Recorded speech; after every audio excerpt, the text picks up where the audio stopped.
우리가 세상을 살아가 볼 때 우리 주변에 진정으로 고난과 고통을 당하는 사람들이 너무나 많습니다. 그 고통의 모양도, 고통의 모습도, 그 고통의 강도도 다 다릅니다. 그러나 공통적으로는 그런 경험을, 그런 환경을 받아들이기에는 인간이 너무나 나약하다는 것입니다. 그래 때로는 하나님이 계시다면 어떻게 가자와 이스라엘 사이에 전쟁이 끊이지 않을까? 우크라이나와 러시아 사이에 그렇게 수많은 사람이 죽어갈까? 날마다 테러로, 기근으로 이렇게 사람이 죽어갈 수 있을까? 하나님이 계시다면 내 사랑하는 자녀를 이렇게 어린 나이에 데려갈 수가 있을까? 내가 하나님을 위해서 나름대로 한다고 최선을 다해 신앙생활 하는데도 나의 삶이 한평당에서 벗어나지 못할까? 정말로 미래가 불확실해. 특별히 우리나라의 젊은이들에게 닥친 미래의 불안함은 정말로 그들을 두려움 속에 모든 것을 포기할 수밖에 없게끔 그런 절박한 그런 환경으로 몰아가고 있는 이때 과연 우리는 하나님은 없는 거지? 하나님이 계시다면 이럴 수가 있겠어? 라고 하는 그 수많은 외침 속에서 우리는 무엇이라고 답을 할 것입니까? 무엇이라고 이야기하겠습니까? 저는 뭐라고 답할 수 있는 답이 특별히 없다고 생각합니다. 그저 그들이 너무나 힘들고 괴로워서 외치는 그 이야기를 바보처럼 묵묵히 모든 것을 다해 경청하며 함께 울어줄 뿐입니다. 그러면서도 하나님은 없는 거지, 하나님은 없어 하는 그 외침에 마저 없어 이렇게 말할 수는 없어서 오늘 이 시간 이 밥상을 차립니다. 하나님은 없는 거지 맞아라는 그 대답을 기다리는 사람들에게 저는 있어 라고 대답할 수밖에 없습니다. 그것이 어떤 논리적이거나 합리적인 것으로 말하는 것이 아니라 저의 70병상의 삶을 통해 바라보니까 어떤 환경과 우겨쌈을 당하는 가운데서 하나님은 없는 거지 없을 거야 계시다면 이런 모든 질문과 의혹 속에 제가 살아왔지만 지금의 결론은 하나님은 계셔 이겁니다. 하나님은 분명 존재합니다. 다만 하나님을 받아들이는 세상 사람들의 방식이 틀린 거라고 이야기하고 싶습니다. 아니 목사님 도대체 그 무슨 소리요? 좀 알아듣기 쉽게 설명 좀 해주세요.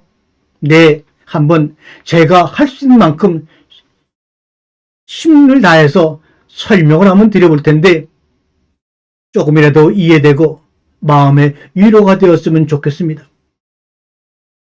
예수님의 모습을 바라보게 되면 두 모습이 겹쳐 보입니다. 두 모습의 예수님이 계십니다. 하나는 갈릴리 호수를 고기로 가득 채우고 눈먼 사람을 눈을 뜨게 하며 죽은 사람을 되살리고 그 자신도 예수 자신도 부활하는 위대한 초능력을 가진 예수로 보입니다. 그리고 이와 달리 다른 모습 가운데서는 십자가에 매달려 보통 사람과 같이 똑같이 고통받고 비명지르며 두려움 속에서 목숨을 잃어야 했던 예수.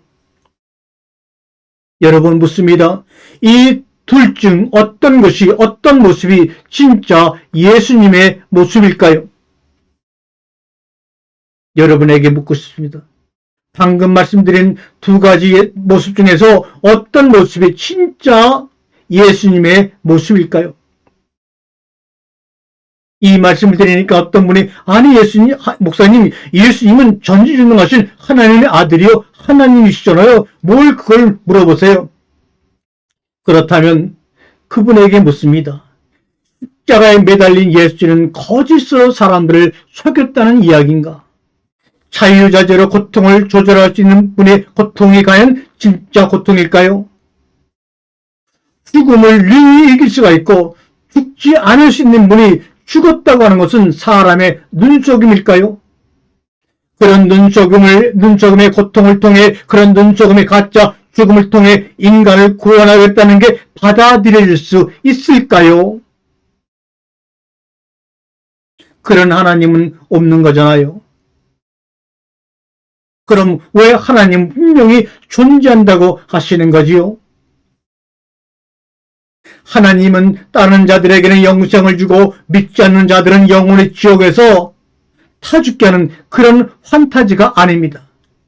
그것보다 훨씬 더 진지한 존재이십니다. 그럼 이쯤에서 여러분이 잘 아는 니체 이야기를 한번 꺼내보겠습니다. 아마 니체 하게 되니까 학창시절에 아니면 책에서 들었던 이름이 떠올려질 것입니다. 니체는 이 세상의 모든 철학자를 다 욕했습니다. 소크라테스, 플라톤, 아리스토텔레스, 삼총사에서부터 데카르트, 칸트, 헤케리까지 진리를 찾는데 매진한 세상의 모든 철학자들에게 아낌없는 욕설을 퍼부었던 사람입니다. 왜요? 그는 말합니다. 이 세상에 어떻게 하나의 진리만 있을 수 있는가? 만 명의 인간이 있으면 40개의 진리가 있는 것 아니냐? 하고 외친 겁니다. 그런데 신기하게도 이 세상의 철학자나 위인 중에 니체에게 욕을 먹지 않은 위인 한 사람이 있습니다. 그가 누군지 아십니까? 바로 예수 그리스도이십니다. 뭐라고요? 하나님은 죽었다고 기독교는 허위에 도피처다라고 한 게 니체 아닙니까? 그런데 니체에게 욕먹지 않은 유일한 사람이 예수라고요? 그래, 맞습니다. 하지만 니체는 예수를 너무너무나 좋아했고 존경했습니다. 단 한 번도 욕한 적이 없었으니까요.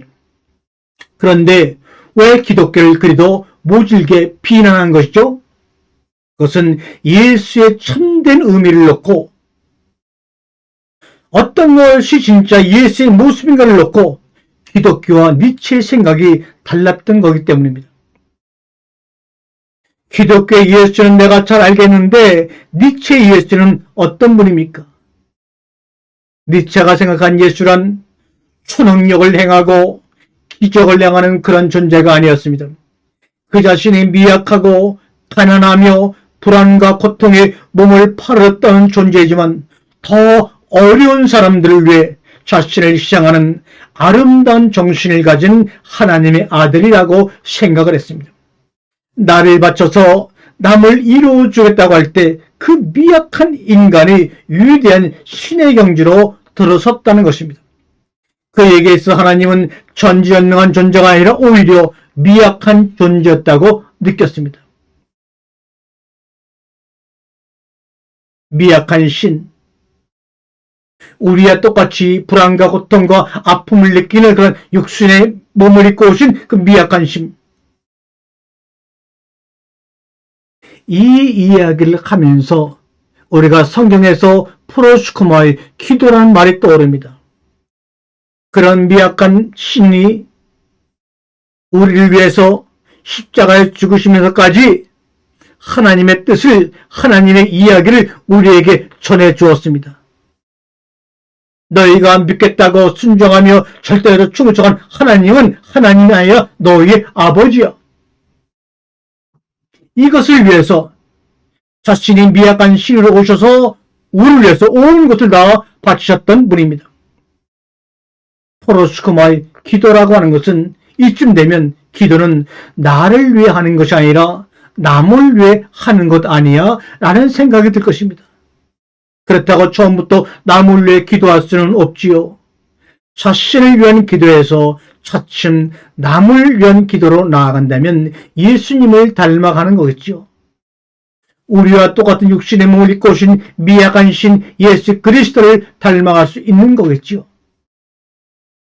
내가 강한 신, 전전능한 신이라면, 내가 전전능한 부족함이 없는 그런 사람이라면 우리는 자신을 위해서 더욱더 많은 기도를 할정정, 남을 위해서 자기 가정을 베풀정정 남을 위해 기도하는 사람으로서 예수를 닮아가지는 못할 것입니다. 누구나 스스로 생각하는 모습이 바로 그의 모습 아닌가요? 그러므로 네가 누구인지를 먼저 생각해 봐. 자기를 바쳐 남을 이루어주는 사람, 미약한 신 예수 그리스도. 나를 바쳐 남을 이루어주는 사람, 미약한 신의 친구, 작은 예수 우리. 나의 진심을 바쳐 만들어낸 첫 열매를 남에게 먹이고자 한평생의 삶을 살아오고자 결단하는 당신이 누구인지 이 시간 한번 생각해보는 짧은 시간 되었으면 합니다. 아멘.